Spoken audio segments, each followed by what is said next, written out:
الحمد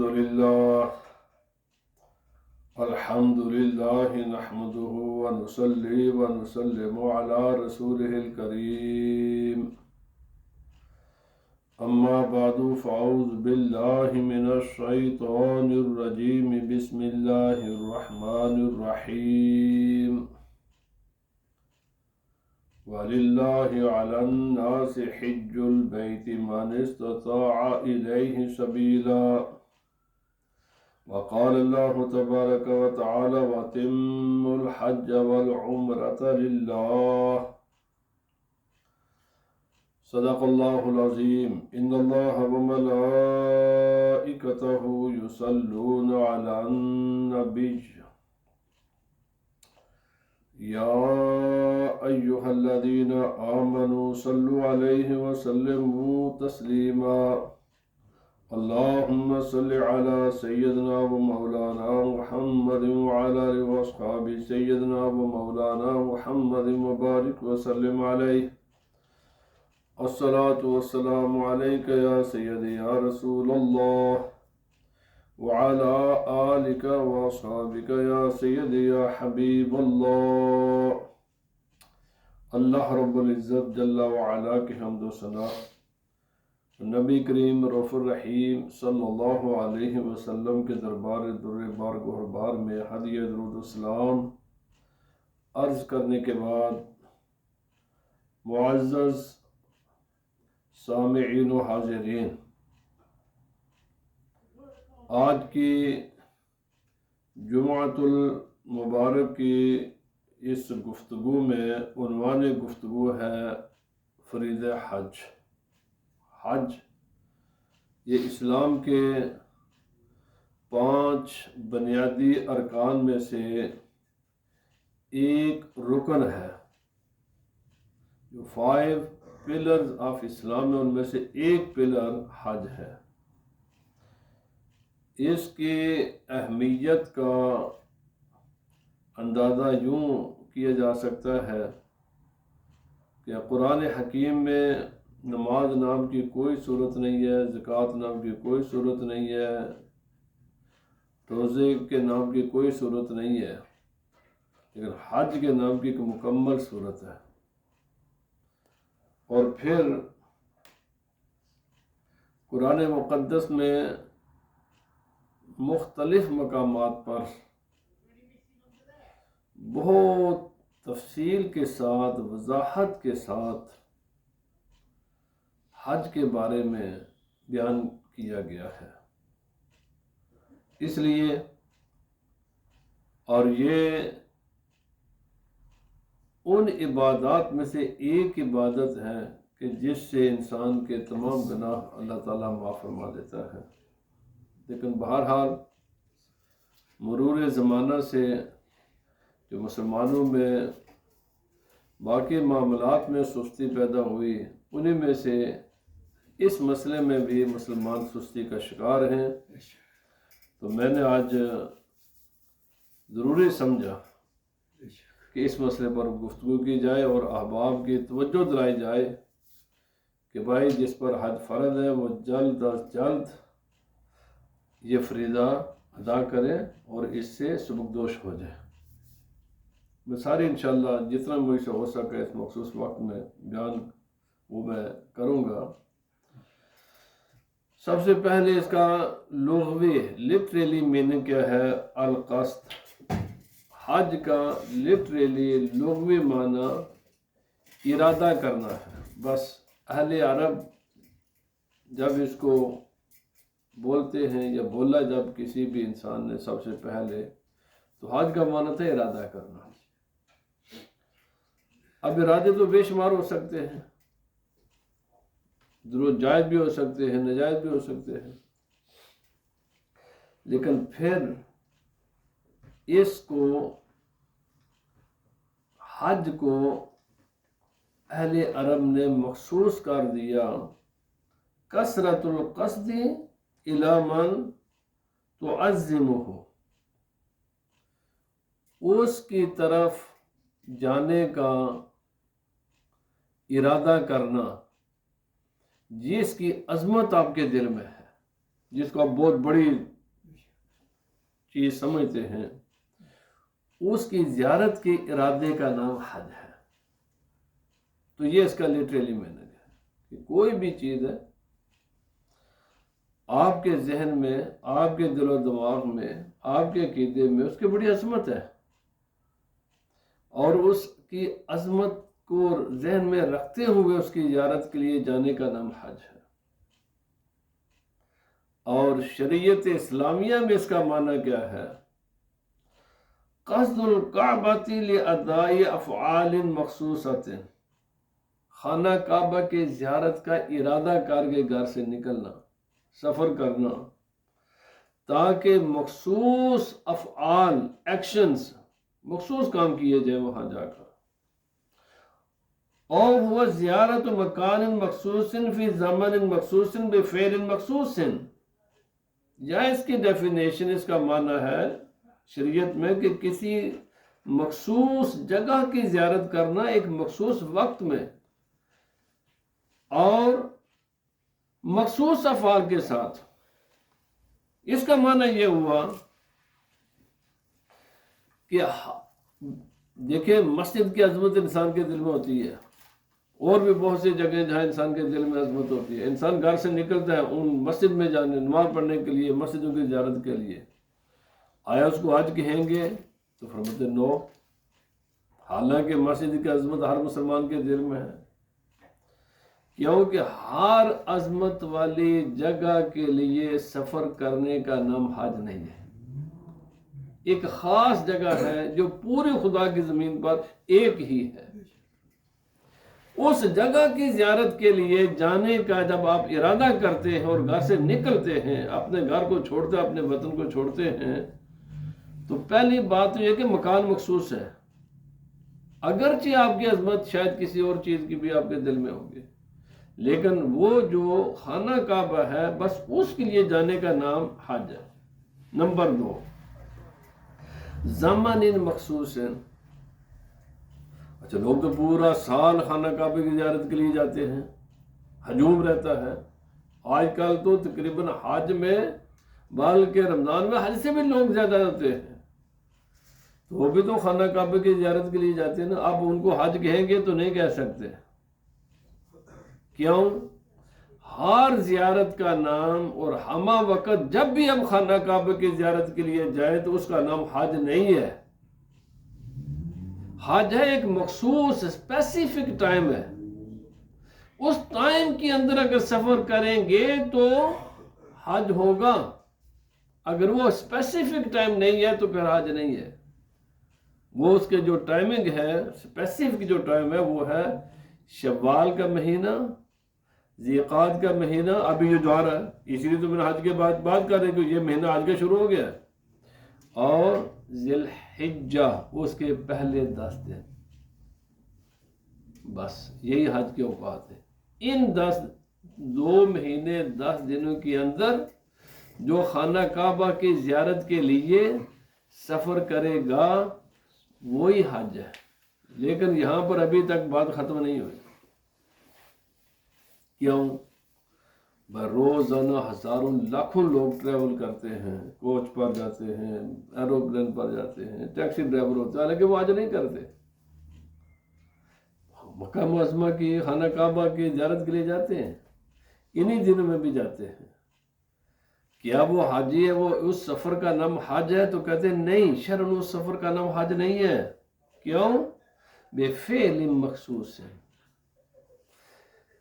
مخصوص ایکشنز کرنے ہیں پھر وہاں جا کر۔ تو 3 چیزیں ہوئی، جگہ بھی مخصوص ہے، ٹائمنگ بھی اسپیسیفائڈ ہے، اور ایکشن بھی اسپیسیفائڈ ہے۔ یہ ایکشن کریں گے تو پھر یہ 3 چیزیں جب آپس میں کمبائنڈ ہوں گے، مل جائیں گے، تو پھر اس کا نام حج ہوگا شرعاً۔ اب وہ کیا ہے؟ فرمایا جانا، زیارت کی نیت کار کے ساتھ جانا، اور خانہ کعبہ کی زیارت اور میدان عرفات میں جمع ہونا، اور یہ جو میں نے 3 مہینے بتائے ہیں ان میں سفر کرنے کا نام حج ہے۔ اور لیکن جو 10ویں تاریخ ہے ذی الحجہ کی، وہ سارے کا سارا وقت نہیں ہے، یاد رکھیں۔ اگر آدمی 10 ذی الحج کو بھی جائے اور یہ سارے کام بھی کرے تو پھر بھی حج نہیں ہوگا، کیونکہ جو 10ویں ذی الحج ہے وہ تو اگلے دن سورج غروب ہونے تک ہوگی۔ 10ویں ذی الحج کو سورج غروب ہونے تک اب یہ سارے بھی کام کریں گے پھر بھی آپ کا حج نہیں ہوگا۔ اس کا معنی یہ ہے کہ سورج غروب ہونے کے بعد 9 کو جب سورج غروب ہو جائے اور طلوع فجر صادق صبح کا وقت جب شروع ہو جائے، اسے پہلے سفر کا نام حج ہے۔ اور یہ ارکان جو ادا کرنے ہیں، ان ارکان کی ادائیگی کا نام کچھ بعد میں ہوں گے کچھ پہلے ہوں گے، لیکن ٹائمنگ یہی ہے، یعنی 10ویں کی صبح کا وقت جب فجر کا ٹائم وہاں پر شروع ہو جائے، اس وقت حج کا ٹائم ختم ہو جاتا ہے۔ حج اس سے پہلے ہی کوئی میدان عرفات میں پہنچے گا تو اس کا حج ہوگا، باقی تمام چیزوں کے ساتھ۔ اور اس میں یہ بھی شرط ہے کہ آدمی یہ سفر کرے حالت احرام میں۔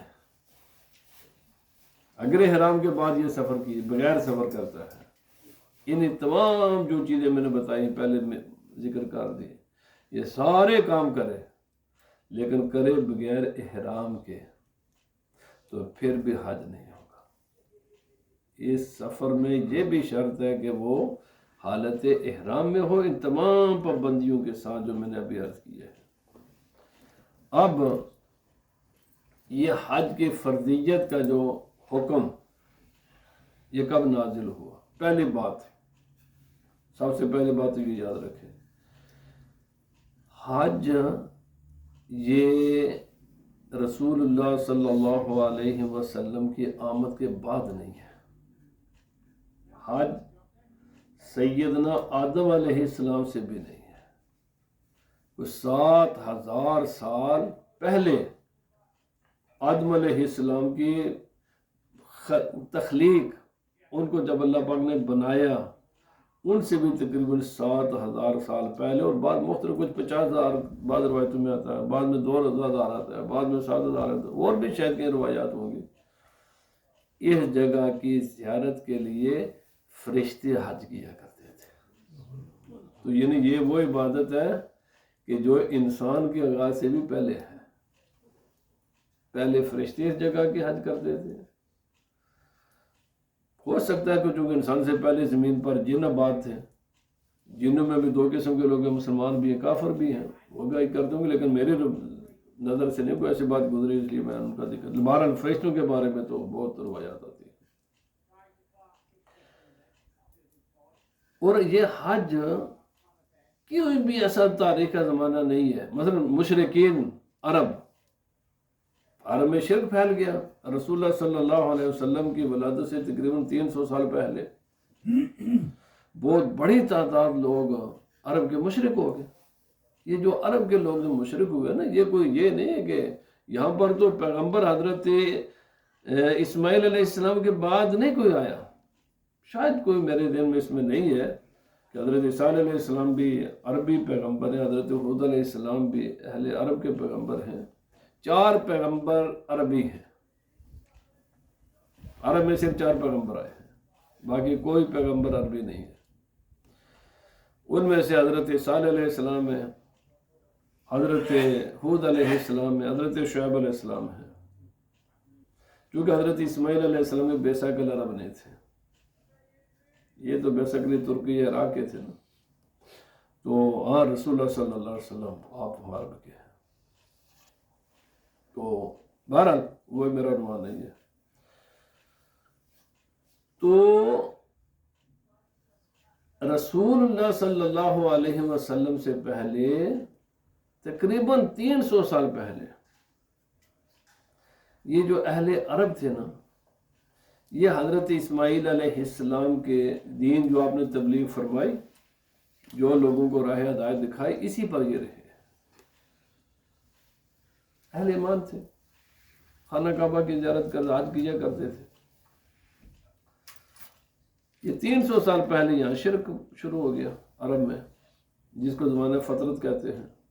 اس میں پھر بڑی تعداد لوگوں مشرک ہو گئی، لیکن ایک چھوٹی سی تعداد اہل ایمان کی بھی باقی رہی ہے۔ ٹوٹل لوگ کافر نہیں ہوئے، مشرک نہیں ہوئے عرب کے، ان میں سے ایک چھوٹی سی تعداد، چھوٹی تھی لیکن وہ اہل ایمان رہے ہیں۔ نبی پاک صلی اللہ علیہ وسلم کے باوجود یہ اہل ایمان رہے ہیں۔ بہرحال لیکن شرک کے باوجود حج یہ کیا کرتے تھے، یعنی شرک رہی ہے ان میں، لیکن خانہ کعبہ کی جو عظمت اور زیارت اور حج کے معاملات ہیں، اس میں بہت سی انہوں نے بدعات تو شامل کی ہیں۔ مثلا ننگا طواف کرنا، اس کو ایک وہ ثواب سمجھتے تھے اہل عرب۔ جو قریش کے لوگ تھے، یہ جو کہ عرب کے سردار تھے، اور یہ حضرت اسماعیل علیہ السلام سے زمانے قدیم سے عرب کے سردار ہیں، ان کی سرداری ان میں قدیم زمانے سے آ رہی ہے۔ تو یہ سمجھتے تھے کہ ہم چونکہ خانہ کعبہ کے متولی ہیں، والی وارث ہیں، گارڈین ہیں، لہٰذا ہمارا باقی لوگوں کے ساتھ بیٹھنا، ان کے برابر بیٹھنا، یہ پھر تو ہمارے عظمت و شان میں کمی آئے گی۔ تو یہ کیا کرتے تھے کہ 9 ذی الحج کو مزدلفہ تک جاتے باقی لوگوں کے ساتھ، اور باقی لوگوں کو کہتے وہ عرفات ہے، تم وہاں جا کر وقوف کرو، ہم یہاں ٹھہریں گے۔ یہ قرآن پاک میں اس کا ذکر موجود ہے۔ کیوں؟ ہم بڑے لوگ ہیں، ہم تمہارے سے وہاں بیٹھیں گے تو سب کے ساتھ ہمیں ایک جیسا بیٹھنا پڑے گا۔ تو بہرحال اس قسم کے بدعات شامل ہو گئی تھیں ارکان حج میں، جن کو رسول اللہ صلی اللہ علیہ وسلم نے آ کر ان کی اصلاح فرما دی، ان کو ختم کر دیا۔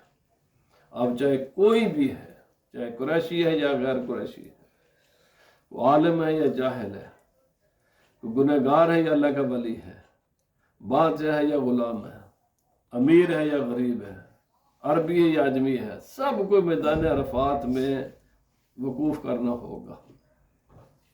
یہ اسی طرح جو ننگے طواف کرنے کو باعث ثواب سمجھنا، اس کو نبی صلی اللہ علیہ وسلم ختم کر دیا۔ اور یہ کوئی سارے لوگ ننگا طواف نہیں کرتے تھے، وہ کہتے تھے جو ننگے طواف کرے نا وہ that is the best person, یہ اس کو کمال سمجھتے تھے اہل عرب۔ اسی طرح وہاں پر انہوں نے بت وغیرہ خانہ کعبہ میں رکھے ہوئے تھے، اور بھی کئی قسم تھے۔ اسی طرح جو مزدلفہ میں جب جاتے تو وہاں پر جا کر اپنے آباء و اجداد کے جناب قصے، کہانیاں اور شعر و شاعری کرتے اور ان سے بیان کرتے۔ اس قسم کی جو بدعات مناسک کے حج میں شامل ہو گئی تھیں، رسول اللہ صلی اللہ علیہ وسلم نے ان کو ختم کر دیا۔ لیکن میں جو عرض کرتا ہوں وہ یہ ہے کہ حج، یہ جب شرک بھی تھا نا، حج تب بھی ہوتا تھا۔ اور خود رسول اللہ صلی اللہ علیہ وسلم کے حیات اور جو اب کی تبلیغی زندگی ہے، 23 سال میں اہل ایمان کے ساتھ ساتھ مشرکین بھی اکٹھے مل کر حج کرتے تھے، حتیٰ کہ جب سن 9 ہجری میں جب حج کی فرضیت آ گئی، اس کی اللہ نے حکم دے دی کہ حج کرنا فرض ہے، اور رسول اللہ صلی اللہ علیہ وسلم نے حضرت سیدنا ابوبکر صدیق رضی اللہ تعالی عنہ کو امیر حج بنا کر بھیجا، اور وہ جو سن 9 ہجری کا حج ہے وہ مشترکہ تھا، مشرکین عرب، باقی جو لوگ کفار اور مسلمانوں نے مل کر وہ حج کیا تھا۔ حضرت سیدنا ابوبکر صدیق رضی اللہ تعالی عنہ آپ روانہ ہو چکے تھے اپنا وفد لے کر، چونکہ اب امیر حج تھے، مکہ معظمہ فتح ہو چکا تھا۔ تو پیچھے روانگی کے بعد خدا تعالی نے آیت نازل فرمائی سورہ توبہ کی کہ آج کے بعد کسی مشرک کو، کسی کافر کو خانہ کعبہ میں آنے کی اجازت نہیں ہے، حرم میں آنے کی اجازت نہیں ہے۔ یہ پہلا ہے، یہ اللہ ان کو ہدایت عطا فرمائے جنہوں نے یہ ریسٹرکشن اٹھائی ہے، حالانکہ یہ قرآن کے خلاف ہے، اور یہ جو کچھ عربیوں نے کیا نا یہ سب قرآن کے خلاف ہے، یہ حدیث کے خلاف ہے۔ رسول اللہ میرا کوئی موضوع نہیں ہے، نبی صلی اللہ علیہ وسلم نے بہت سی پابندیاں لگائی، خدا نے پابندیاں لگائی ہوئی بھائی، ہمارا کام ان کو امپلیمنٹ کرنا ہے۔ جس خدا نے کائنات بنائی اس نے ویسے پابندیاں لگائی ہوئی ہیں۔ حضرت علی شیر خدا رضی اللہ تعالی عنہ کو رسول اللہ صلی اللہ علیہ وسلم نے پھر یہ قرآن کی آیت دے کر بھیجا کہ تم جاؤ اور جا کر ابو بکر صدیق سے کہہ دو، چونکہ وہ امیر حج ہے، کہ وہ اعلان کر دیں کہ اس سال تو حج ہوگا مشترکہ، مشرق کافر مسلمان سارے مل کر حج کریں گے، لیکن ان کو بتا دو کہ آئندہ سے کسی کافر کو حرم میں داخلے کی اجازت نہیں ہے۔ اب تمہارے پاس ایک ہی چوائس ہے کہ تم نے اسلام قبول کرو گے تو حج کے لیے آ سکتے ہو، اسلام قبول ہے تو حج میں حرم میں داخلہ تمہارا ممنوع ہے، کیونکہ اللہ نے پابندی لگا دی، منع کر دیا۔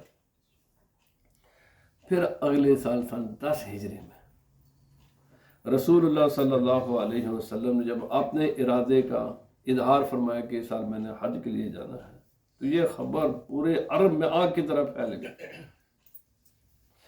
تو تقریباً کوئی 1,40,000 یا 25,000 کے قریب لوگ، ہر ایک چاہتا تھا کہ ہم رسول اللہ صلی اللہ علیہ وسلم کے ساتھ حج ادا کریں۔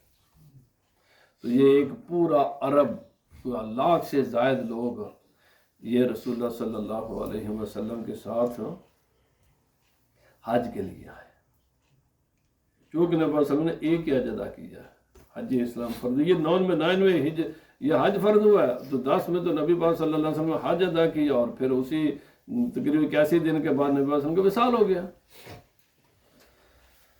تو یہ تھی بات کہ رسول اللہ صلی اللہ علیہ وسلم نے پھر اس میں آگے بہت سارے انشاءاللہ، یہ کوئی بہت وسیع سبجیکٹ ہے، بہت بڑا سبجیکٹ ہے، اس پر جتنے بھی بہت بڑی گفتگو ہو سکتی ہے، میرا وقت نہیں جو میں کہنا چاہتا ہوں، وہ یہ ہے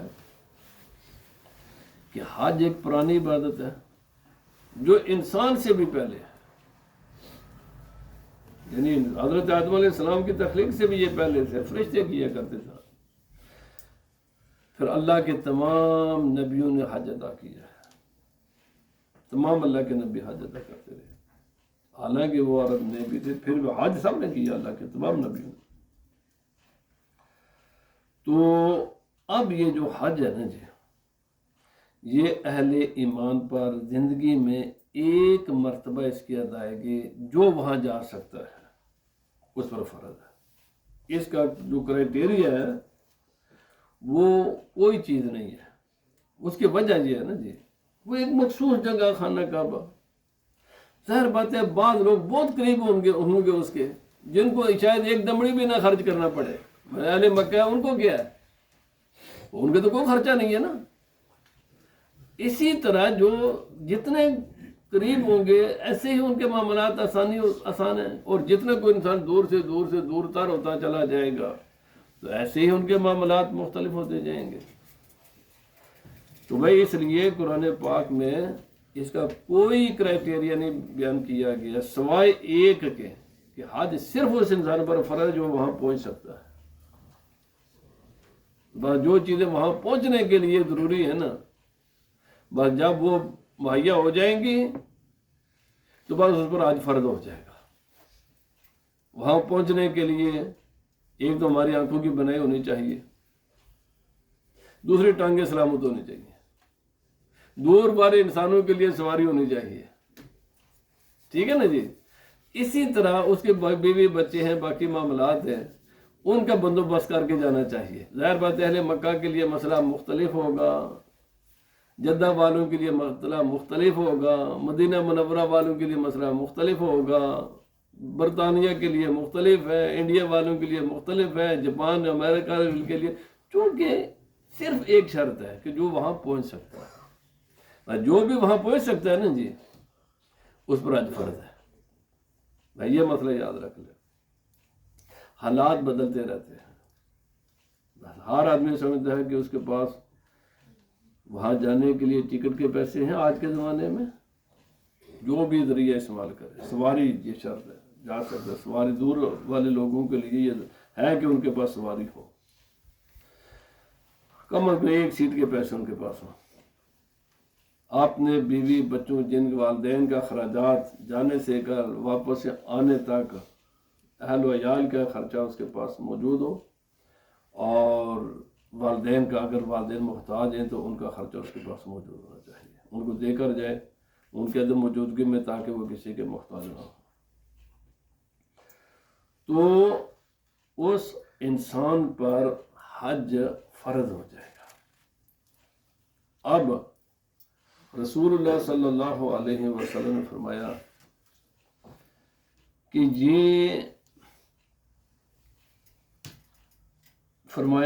سئل رسول اللہ صلی اللہ علیہ وسلم ای الاعمال افضل، کون سا عمل سب سے افضل ترین ہے خدا کے ہاں؟ تو نبی پاک صلی اللہ علیہ وسلم فرمایا ایمان باللہ و برسولہ، سب سے بہترین عمل اللہ سبحانہ و تعالی پر اور رسول اللہ صلی اللہ علیہ وسلم پر ایمان لانا ہے، ایمان سب سے عمل۔ قیل ثم ماذا، پھر عرض کیا گیا ایمان کے بعد سب سے افضل کیا ہے؟ تو نبی پاک صلی اللہ علیہ وسلم فرمایا ثم الجہاد فی سبیل اللہ، اللہ کی راہ میں جہاد کرنا ایمان کے بعد افضل ترین عمل ہے، یہ تمام عملوں کا بادشاہ عمل ہے۔ نبی پاک صلی اللہ علیہ وسلم فرمایا یہ ایسے ہی ہے کہ جیسے کسی بھی جاندار کا سار ہوتا ہے، انسان ہو یا کوئی بھی، جب سار نہیں ہے تو پیچھا پورا جو داڑا ہے اس کا وہ کسی کام کا نہیں ہوتا۔ یہی وہ جہاد ہے کہ جب تک مسلمانوں نے رسول اللہ صلی اللہ علیہ وسلم کی اس بات کو یاد رکھا دنیا میں عزت سے رہے، جب اسے منہ موڑا تو حالات آپ کے سامنے ہیں۔ نبی پاک صلی اللہ علیہ وسلم سب سے افضل ترین عمل یہ، اور جو دنیا کی قوم میں چاہے اس کو کوئی بھی نام دے، جو اس راستے پر چلتی ہیں دنیا میں بات انہیں کی مانی جاتی ہے، عزت انہیں کی ہوتی ہے جو اسی راستے پر چلتے ہیں۔ نام اس کو جو مرضی دے دو، وہ کچھ اور کہیں گے، نام وہی ہے، بات ایک ہی ہے۔ بہرحال قیل ثم ماذا، رسول اللہ صلی اللہ علیہ وسلم سے عرض کیا کہ اس کے بعد سب سے افضل ترین عمل کیا ہے؟ آپ نے فرمایا حج مبرور، حج مبرور افضل ترین عمل ہے۔ تیسرے نمبر پر جو اللہ کو سب سے زیادہ پسند ہے نا، وہ حج مبرور ہے۔ حضرت امام نووی علیہ الرحمہ اور فرمایا والحج المبرور لیس لہ جزاء الا الجنہ، رسول اللہ صلی اللہ علیہ وسلم نے فرمایا حج مبرور کی جزا، جو اس کے ریٹرن ہے، جو بندے کو ملے گا، وہ جنت کے سوا کچھ نہیں ہے۔ فرمایا حج مبرور ہوتا کون سا ہے؟ تو فرمایا الذی لا یخالطہ شیء من الاسم، حج مبرور اس حج کو کہتے ہیں کہ جس میں کوئی گناہ کی آمیزش نہ ہو، گھر سے نکلنے سے لے کر واپس آنے تک کوئی گناہ کی آمیزش نہ ہو، بالکل انسان پیور جائے اور پیور واپس آئے، اور اس کے بعد بھی اپنے اس حج کو سنبھال کر رکھے۔ فرمایا یہ اس کو حج مبرور کہتے ہیں۔ اور یہ جو آدمی اس طریقے سے، نبی صلی اللہ علیہ وسلم نے فرمایا کہ العمرۃ الی العمرۃ کفارۃ لما بینہما، ایک عمرے سے لے کر دوسرے عمرے کے درمیان جو بعد والا عمرہ وہ پہلے کے درمیان میں جو غلطیاں خطائیں ہوئی ہوتی ہیں وہ اللہ معاف فرما دیتا ہے اس عمرے کی وجہ سے۔ والحج المبرور لیس لہ جزاء الا الجنہ، اور فرمایا حج کی تو جنت کے سوا کوئی اس کا صلہ ہے ہی نہیں ہے۔ اور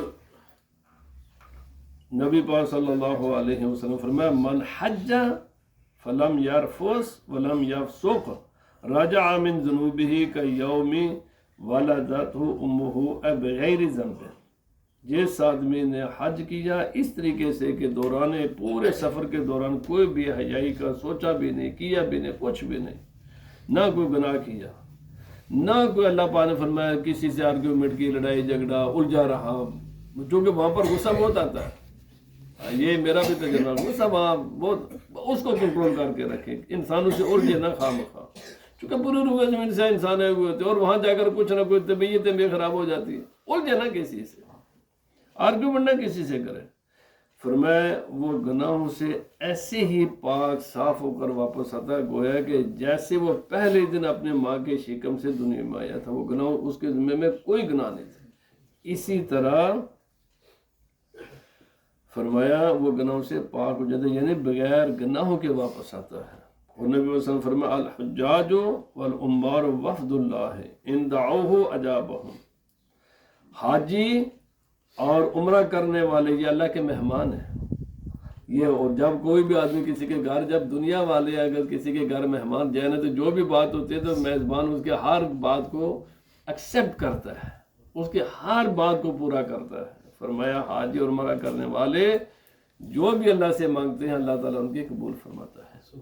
فرمایا فاستغفروہ غفر لہم، فرمایا ان حاجیوں سے اپنے لیے دعائیں کروایا کرو، عمرہ کرنے والوں سے اپنے لیے دعائیں کروایا کرو۔ فرمایا حاجی کی اپنی بھی بخشش ہو جاتی ہے اور عمرہ کرنے والے کی، اور یغفر للحاج ولمن استغفر لہ الحاج، حاجی کی اپنی بھی بخشش اور جس کے لیے یہ دعا کر دے اللہ تعالیٰ ان کی بھی بخشش فرما دیتا ہے۔ لیکن یہاں پر ایک بات انشاءاللہ یہ میں آئندہ عرض کروں گا۔ فرمایا اجمع اہل السنت ان الکبائر لا یکفرها الا التوبہ، یاد رکھ لیں اہل سنت و جماعت کا اس بات پر اجماع ہے، کنسنسس ہے کہ جو کبیرہ گناہ ہے نا اگر کسی نے اللہ معاف فرمایا کیا ہے تو یہ سوائے توبہ کے معاف نہیں ہوتے۔ یہ اس کو آج بھی نہیں معاف کرا تھا۔ ولا قائل بسکوت الدین، اگر کسی کے پیسے مارے ہوئے نا، کسی کا قرضہ لیا ہوا، یہ آج نہیں معاف کرائے گا، یہ آج سے بھی معاف نہیں ہوتا۔ کسی کا مالی اور کسی حقوق انسانی جو ہوتے ہیں نا کسی کے ذمہ، یہ آج سے معاف نہیں ہوتے، یہ اسی سے معاف کروانے پڑتے ہیں۔ اور اسی طرح اگر کسی کی نماز رہ گئی ہے، قضا ہو گئی ہے، اس نے ابھی تک ادا نہیں کی، یا زکوٰۃ اس نے نہیں ادا کی، یہ معاف نہیں ہوتا ہے۔ اگر زکوٰۃ ہے تو وہ دینی پڑے گی، اگر نمازیں قضا ہیں تو وہ کرنی پڑیں گی، ان کے علاوہ یہ سارے باقی معاف ہو جائیں گے۔ اللہ پاک ہمیں عمل کی توفیق عطا فرمائے۔